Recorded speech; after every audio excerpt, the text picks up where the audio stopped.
hoy quiero hablarles acerca del arrebatamiento. Vamos a hablar un poquito sobre eso. Pero más adelante vamos a hablar sobre las bodas del Cordero, que es el momento en que la iglesia de Cristo se junta con Cristo y celebra lo que en Apocalipsis se le llama las bodas del Cordero. Vamos a hablar del milenio. El milenio, como la propia palabra le indica, son 1000 años. Y la Biblia nos habla en Apocalipsis también, al final del libro, de una etapa de 1000 años.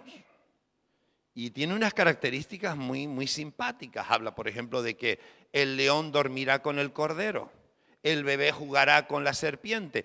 Y cuenta escenas raras hoy para nosotros. De eso estaremos hablando también en su momento. El juicio del trono blanco. Ese sí es parte del final. Ahí sí que se acaban las cosas. Pero antes de eso hay momentos, escenas que la Biblia describe y sería interesante prestarles algo de atención. Y finalmente hablaremos del cielo nuevo y de la tierra nueva, que es supuestamente la idea final de lo que será el cielo. Todo esto hay que tomarlo entre comillas, porque cuando sobre los tiempos finales se habla en la Biblia, se habla muy alegóricamente. Entonces hay que tener cuidado a la hora de interpretarlo. Algunos pueden decir, es que esto es así. Y luego te vas a otro sitio y hay otro que dice, porque esto es de otra manera. Entonces, ¿quién tiene razón? Los dos probablemente. Porque muchas cosas la Biblia no lo detalla todo, simplemente cuenta flashes. Y luego pues nos toca por lo menos saber que eso está escrito, porque lo que dice es cierto. Que si luego esto pasará antes o pasará después, pero lo que dice y lo que está escrito es para que lo sepamos. Por eso está escrito. Dios no se le ha olvidado nada ni se ha despistado de nada. Él sabe lo que está haciendo y por qué dejó escrito las cosas que dejó escrito. Jesús nos habla mucho de eso, bastante, sobre todo en la advertencia de que va a venir. Acerca de parábolas y ejemplos de que de que el Señor viene, de que viene el día que habrá un juicio, de que viene un tiempo donde se determinarán las cosas. De eso habla mucho. Intentar hablar de Jesús en los evangelios y quitar eso es quitar medios evangelios. O sea que es muy importante, para Cristo era muy importante advertir del final para que su pueblo estuviera preparado para el final. Pero luego Pablo, en las cartas de Pablo, él nos cuenta cosas que Jesús no cuenta. Y en Apocalipsis, Juan nos habla de cosas, o San Juan, o el evangelista Juan, como usted lo quiera llamar, nos cuenta cosas que Jesús tampoco dijo. Entonces, esas cartas de Pablo y el Apocalipsis nos añaden más luz sobre lo que Jesús empezó a hablar. Pero son revelaciones que Dios les dio a ellos para que estuvieran escritas en la Biblia, por eso las tenemos ahí. Y con esta imagen es con la que quiero comenzar con oración y entramos de lleno en la palabra. Cierra tus ojos un momento y dile, Señor, ayúdame a entender. Ayúdame a entender tu palabra, tu verdad. Ayúdame a entender, Señor, tus cosas. Quiero aprender. Y Padre, en el nombre de Jesús, en esta mañana preciosa, ayúdanos a disfrutar paseando por estos textos e intentando entender lo que tú quieres para nosotros. Ayúdame también a mí, Señor, unge mi boca, que no sean mis pensamientos, sino tus pensamientos. Y Señor, que tu Espíritu Santo lleve cada palabra al corazón de cada uno de los que escucha, no solo aquí, sino incluso a través de la grabación, y pueda ser de utilidad para tu pueblo. Te lo pedimos, Señor, en el nombre de Jesús. Amén, amén, amén. ¿Por qué Jesús, y con esto hago la introducción, por qué Jesús está interesado en eso? ¿Para qué nos habla del futuro? Con decirnos, sean buenos que ya les avisaré. Pero no, Él habla del futuro. Entonces, una razón es la información. Él quiere que sus hijos sepan algo. No todo, porque quizás sería muy largo o simplemente no cree que es importante ni interesante que lo sepamos todo. Pero lo que cuenta es para que lo sepamos. Entonces, si lo cuenta, no podemos evitarlo, tenemos que prestarle atención, ¿sí? Y a la hora de rellenar los huecos que él no cuenta, hay que tener mucho cuidado porque podemos estar jugando con un terreno fanganoso. Hay que tener cuidado. Pero lo que cuenta, sí hay que prestarle mucha atención. Entonces, yo entendí que por dos cosas el Señor nos cuenta cosas del final. Número uno, para informarnos. Y número dos, para advertirnos. para advertirnos. Y esta es la parte que más me preocupa, porque la información está bien, podemos saber menos, pero cuando la información trae advertencia y una preocupación de Dios para que yo sepa algo, para que esté preparado, entonces sí me inquieta mucho, mucho, mucho. Vamos a ir a Primera de Tesalonicenses, capítulo 4, versículo 13. Le aconsejo que traiga Biblia, sobre todo a estos temas que voy a hablar en los próximos domingos. Traiga Biblia, traiga un cuaderno, traiga un bolígrafo, apunte las cosas para que las mastique un poco y las pueda repasar luego en su casa.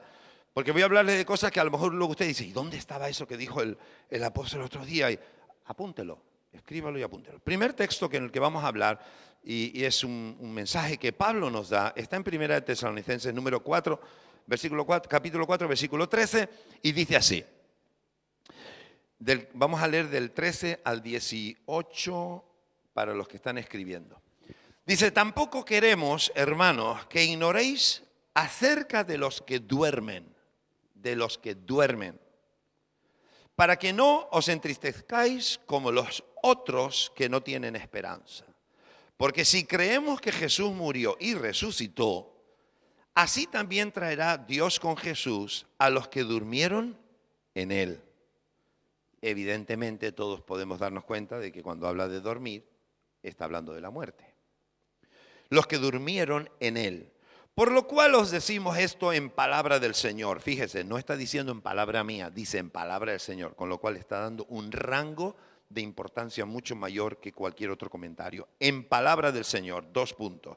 Que nosotros que vivimos, que habremos quedado hasta la venida del Señor, no precederemos a los que durmieron.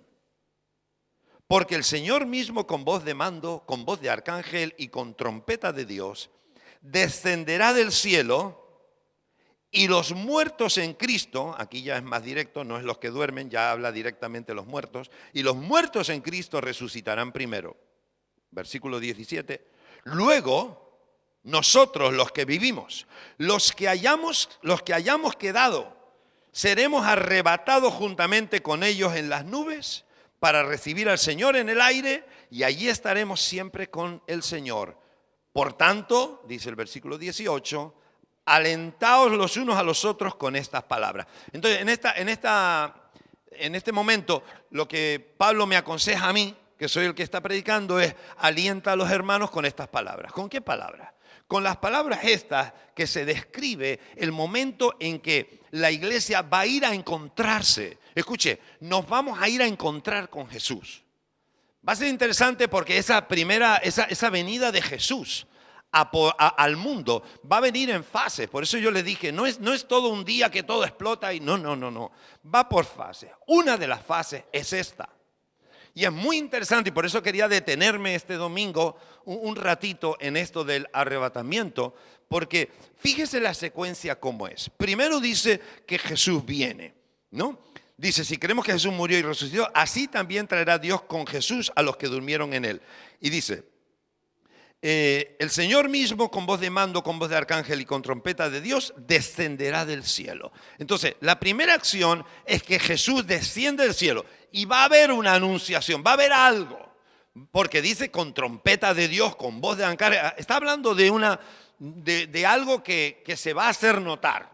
Entonces, Él va a venir y lo primero que va a ocurrir es que los que durmieron, es decir, los muertos en Cristo, es decir, murieron con la fe en Jesús. No murieron con la fe en Alá, ni en el hinduismo, ni en cualquier otra religión. No, está hablando, los que murieron en Cristo, porque no hay otra verdad. Yo soy el camino, la verdad y la vida, y nadie viene al Padre sino por mí. Entonces, los que murieron en Cristo, dice, resucitarán primero. Entonces, Él va a llamar a los que ya han muerto. Y dice, y nosotros los que estamos vivos, porque él pensaba, en el fondo él pensaba que Cristo iba a venir antes. Es decir, iba a venir probablemente estando Él todavía con vida. Como yo dije yo hace un par de domingos, ya han pasado 2000 años y todavía no ha venido. Así que estaba un poco confundido en eso. Pero él pensaba, ¿no? Los que estamos vivos, primero los muertos. No, nosotros no los primeros. Los primeros son los muertos. Nosotros no precederemos a ellos. No. Primero los muertos. Entonces, Él va a levantar a los muertos en Cristo. Y dice luego, ¿verdad? Y luego nosotros, los que vivimos, los que hayamos quedado, está hablando de los que hemos quedado vivos, que somos cristianos, los que hayamos quedado, seremos arrebatados, y de aquí viene la palabra arrebatamiento, seremos arrebatados juntamente con el Señor en las nubes para recibir al Señor en el aire. Escuche, estamos hablando de cosas gráficas muy fáciles de identificar. No es que Cristo viene aquí para recogerme, no, está diciendo, lo que pone es que yo voy a ser arrebatado, voy a ser levantado para encontrarme con Él en las nubes. Allí ya están los muertos y allí juntos, dice aquí, y allí estaremos siempre con el Señor. Y entonces ahí viene otra secuencia que hablaremos otro día. Pero estas son las fases. No es una bomba atómica o de lo que sea, hidrógeno o lo que sea, que destruye. No. Fases. Primera fase, Jesús viene por su iglesia. Jesús viene por ti y por mí. Jesús viene por ti y por mí. Y esto es lo que dice Pablo cuando les escribe a los tesalonicenses. Dice, alentaos con estas palabras. Alentaos, porque Cristo viene. Y viene para llevarnos. Da igual si moriste o estás vivo. De todas maneras vamos a ir con Él. Primero van a resucitar los muertos en Cristo. Luego nosotros, los que hemos quedado, es decir, no hemos muerto, estamos vivos, pero estamos en Cristo. Y seremos arrebatados. ¿Cuántos han visto alguna película del rapto? Muchos, bastantes, ¿no? Son intentos en película de organizar los eventos finales, ¿no? Ninguna de esas películas es palabra de Dios, te alabamos Señor, porque no lo es. Pero son intentos y algunas cosas están bien hechas. Y en una de esas imágenes, para los que se acuerdan, se ve cómo el Señor, de los vivos, de los muertos no se ve porque el Señor los llevará no sé cómo, pero de los vivos, ¿verdad? De repente desaparecemos. Desaparecemos y nos vamos, el Señor nos lleva. Pero claro, automáticamente uno dice, vamos a ver, pero si nos lleva a los que somos cristianos, se supone entonces que los otros se quedan aquí. ¿No? Por descarte. Y en esas películas se ve ese momento del rapto, que llamamos el rapto, donde el Señor se lleva a su iglesia y se quedan los que viven en pecado, los que no son cristianos y continúan. Y no sé si les conté, pero yo recuerdo ya desde el seminario, hace años. Estados Unidos era hace 30 años mucho más cristiana de verdad que hoy en día. El cristianismo en Estados Unidos se ha diluido un poco. Hay mucho cristiano, pero es muy parecido al tema católico nuestro. Hay mucho católico, pero no practicante, como dicen ellos. ¿No? Y era mucho más. ¿Y sabe cómo? Había una compañía aérea que tenía por norma no poner 2 cristianos al frente de un avión en el mismo vuelo. Fíjate hasta qué punto los directores de la compañía eran conscientes de que si eso era verdad, imagínense el caos que se iba a montar porque ese avión sin piloto se iba al suelo. Entonces se aseguraban de que por lo menos uno no fuera cristiano. Porque si se iba el cristiano, por lo menos que lo pilotara el otro. De risa, pero tiene todo el sentido del mundo y creo que eso lo diseñó un cristiano. Pero escúcheme, entonces, estamos en ese momento donde el Señor dice que va a llevarnos. ¿Dónde encontramos eso? Quiero que vengan a Lucas capítulo 17. Vamos a ver unas palabras de Jesús que tienen que ver con ese momento y que nos ayudan a tener el cuadro más completo. Jesús habla un poco de eso. Como les dije, Jesús da unas pinceladas, Pablo da otras, Juan da otras, y cuando vamos poniendo todo junto, casi está completa la historia. Lucas capítulo 17, versículo 34, en el mismo sentido que estamos hablando ahora del momento del arrebatamiento, dice estas palabras. Os digo que en aquella noche, claro, será noche en algunos sitios, en otros días será de día, porque va a venir en el mismo momento, ¿no? Dice, en aquella noche estarán 2 en una cama, el uno será tomado y el otro será dejado. El versículo 35, 17:35. Dos mujeres estarán moliendo juntas. La una será tomada y la otra será dejada. 36. Dos estarán en el campo. El uno será tomado y el otro será dejado. Y eso nos ayuda a comprender un poco más la imagen, ¿verdad? Cuando Cristo venga por su iglesia, ¿quién es el tomado? El que está en Cristo, porque Cristo se lo va a llevar. ¿Quién es el dejado? Porque hay dos. El que se queda es el que no está con Cristo. No tiene motivo para irse con Cristo porque no está con Cristo. Cristo se va a llevar a los que están con Él. Entonces, fíjese de repente lo que pasa, porque el mundo, escúcheme, el mundo de hoy va mal. No hace falta ayudar mucho para entender eso. Va mal. ¿Y sabe lo que frena que vaya peor? El que haya una iglesia intercediendo. Lo que frena para que el diablo haga lo que le dé la gana es una iglesia intercediendo, una iglesia predicando, una iglesia llevando el mensaje de luz a todos. Eso frena, no le da libertad. Una iglesia que reprende los demonios, una iglesia que expulsa demonios. Eso es el freno que el diablo tiene. Pero escúcheme, ¿qué va a pasar el día que esa iglesia sea levantada?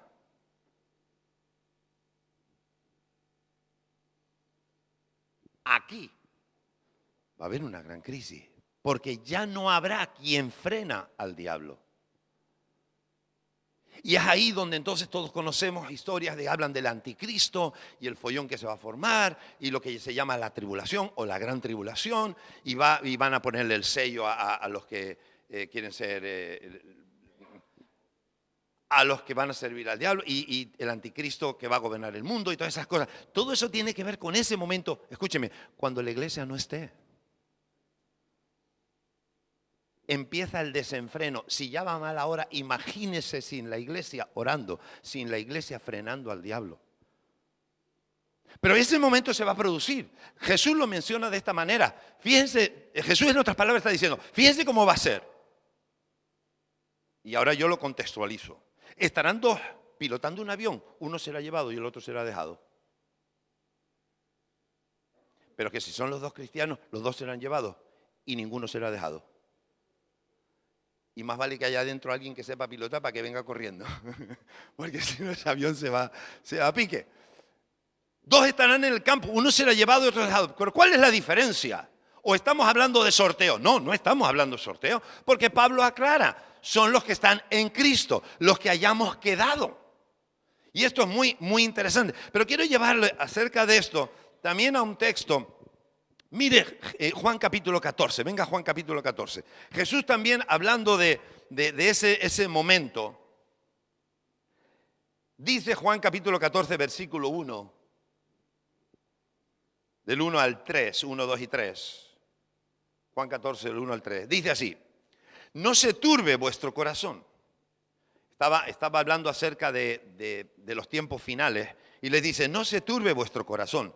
Creéis en Dios. Creed también en mí. Y ahora dice en el versículo 2, en la casa de mi Padre, y ya está hablando de ese otro reino en el cielo, muchas moradas hay. Si así no fuera, yo os lo hubiera dicho. Voy pues, y ahora habla de que se va, voy pues a preparar lugar para vosotros. Versículo 3, y si me fuere y os preparare lugar, dice, vendré otra vez. Es de esta venida de la que estamos hablando. Dice, vendré otra vez y os tomaré a mí mismo, para que donde yo estoy, vosotros también estéis. Está otra vez describiendo ese momento. Voy a venir para tomaros a mí mismo, que es lo que decía Pablo en Tesalonicenses. Nos reuniremos con él y estaremos allí con él. Eso mismo, en otras palabras, es lo que está diciendo Jesús a ellos. La primera cosa que va a ocurrir, aparte de efectos naturales, como tormentas, maremotos o lo que sea, todo ese tipo de catástrofes naturales, eventos espirituales donde Jesús actúa, el primero que va a ser ese. se va a llevar. Mire, venga conmigo a 1 Corintios 15. En 1 Corintios 15, y ya quiero terminar con la descripción de esa situación. En 1 Corintios 15, versículos del 50 al 54, para el que apunta, 15, 50, 54. Pablo viene hablando en todo el capítulo 15 acerca de la resurrección, dando a entender que lo de la resurrección no es una historia, un cuento de niños, no, es una realidad. Y hablando de la resurrección, de repente se le escapan un par de pinceladas muy interesantes respecto a esto. Dice 1 Corintios 15, 50, pero esto os digo, hermanos, que la carne y la sangre, es decir, este cuerpo que nosotros tenemos, no puede heredar el reino de Dios. Ni la corrupción, que es esta vida, ni la corrupción puede heredar la incorrupción. En otras palabras, cuando vayamos con Él, no vamos a ir con esto que tenemos. Porque ya de hecho solamente en pensar que los muertos, ¿dónde tienen su cuerpo los muertos? No lo tienen. Y el Señor los va a llamar. ¿Qué les va a devolver? ¿Su cuerpo? ¿Qué cuerpo? Cuando se murieron. El que murió viejo va con el cuerpo viejo. Y el bebé que murió nuevecito va vestido de bebé nuevecito. No tiene nada que ver. Toda esa historia se termina. Ya hablamos de otro tipo de cosas y eso es lo que él está intentando explicar aquí. Dice, ni la corrupción hereda la incorrupción. He aquí os digo un misterio. No todos dormiremos. En otras palabras, no todos vamos a morir. Pero todos seremos transformados. Entonces lo que está diciendo es que luego vamos a tener otro tipo de vida, otro tipo de cuerpo, otro tipo de naturaleza. Dice el versículo 52. En un momento, en un abrir y cerrar de ojos, a la final trompeta, vuelve otra vez con lo del sonido y todo eso, porque se tocará la trompeta y los muertos serán resucitados incorruptibles. O sea, el muerto que no tiene cuerpo, porque no tiene cuerpo, va a resucitar con un cuerpo, pero la naturaleza de ese cuerpo que le va a tener para reunirse con Cristo es incorruptible, no tiene nada que ver con lo nuestro, es incorruptible. Y nosotros, y ahora habla de los que están vivos, porque les dije antes que él pensaba que él iba a estar, dice, y nosotros seremos transformados. Entonces, en ese momento en que el Señor nos llama, los muertos van a recibir algún tipo de naturaleza de cuerpo, no sé cuál. Podemos aquí darle vueltas todas las que quiera, pero no hay nada concreto. Pero un tipo de cuerpo que dice es transformado. Y yo que estoy vivo, si es que viene cuando yo esté vivo, voy a ser transformado. Es decir, cuando Él me lleve, como va a llevar dos en el campo, uno se queda y otro se... Dos en la cama, uno se queda y el otro se va. Dos en un avión, uno se queda y otro se va. No se van a ir con su cuerpo, sino que dice aquí, porque dice, y nosotros seremos transformados, porque es necesario que esto corruptible, nuestro cuerpo, se vista de incorrupción. Y esto mortal se vista de inmortalidad. Y cuando esto corruptible se haya vestido de incorrupción, y esto mortal se haya vestido de inmortalidad, entonces, es decir, cuando ya estamos ahí con Cristo, entonces se cumplirá la palabra que está escrita, sorbida es la muerte en victoria. En otras palabras, ya no habrá más muerte. Toda la autoridad que la muerte tenía sobre los hombres, que los tiene atenazados, amedrentados por la muerte, cuando somos transformados y estamos con Cristo, ya esos temores desaparecen, porque en esta nueva naturaleza con Él ya no hay muerte. Ya tenemos vida con Él para siempre. Entonces, todo esto ¿qué viene a traer? Todo esto viene a traer información. Esto es información de algo que va a pasar. Pero la información viene con la advertencia. Y por eso quiero que vengan a Tito capítulo 2. Y con esto voy a cerrar. Tito capítulo 2, versículo 11 al 15. He escogido solamente unos cuantos versículos, hermanos. Hay muchos más. No he cogido los de ladrón en la noche y todos los que hablan del crujir de dientes. Allí será el lloro, el crujir de dientes y todo esto. Porque hay muchos. Me he ido centrando en el tema del arrebatamiento. Yo quería describirles a ustedes que ese momento va a ocurrir. Y escúchenme, cuando ese momento ocurra, para los que han visto la película, ¿verdad? Hay una de ellas, por ejemplo, que yo me acuerdo, donde viene el arrebatamiento, ¿verdad? Se van todos, o se van casi todos de la iglesia y se quedó el pastor No sé cuántos vieron esa peli. Y se queda el pastor. Y yo estaba viendo la peli y digo, ay, Señor. Señor, yo me quiero quedar. Mira, a ver. Pero es que no tiene nada que ver con él. Tiene que ver conmigo.